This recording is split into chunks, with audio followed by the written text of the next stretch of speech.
académicien des virgules et chevalier de la décoration des plafonds, j'entends bien que l'on ne me demande pas mon avis sur les affaires courantes, et c'est pourquoi je vais quand même le donner, parce qu'au niveau où nous sommes tombés, tous les avis se valent.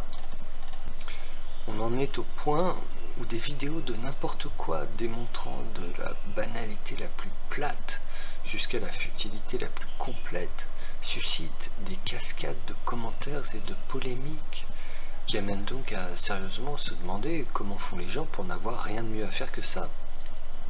Le plus édifiant étant que ce qui est le plus regardé ne présente que du contenu proche du néant absolu. Alors comment peut-on en arriver à choisir de perdre son temps à s'abrutir à ce point? Interrogation. Après l'alcool, le tabac et la drogue, on assiste à l'émergence d'une nouvelle forme d'autodestruction qui s'incarne au travers d'une utilisation aussi débile qu'affligeante des réseaux sociaux. Quand on est 100, tout le monde peut encore s'exprimer et s'entendre. Mais quand on est 100 millions, ça dégénère. Et donc penser la démocratie à l'échelle des nations, c'est une utopie irréalisable en l'état de l'homme actuel, qui n'est encore qu'un animal grégaire, un mouton râleur avec des envies de liberté, d'égalité et d'émancipation, certes, mais qu'un abruti de mouton quand même, servile, complètement con, et en fin de compte obéissant, même si c'est en râlant. Nous avons été génétiquement modifiés et bridés pour ça, pour être des esclaves d'élevage. L'être humain est naturellement plus enclin et fait pour vivre en petits groupes, et non pas entassé et agglutiné dans des structures urbaines et bureaucratiques.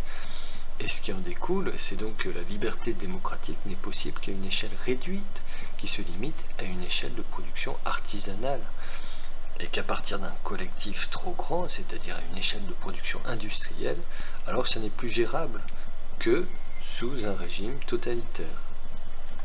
Voilà en gros. Il y a la spiritualité tribale et son opposé, la civilisation d'expansion.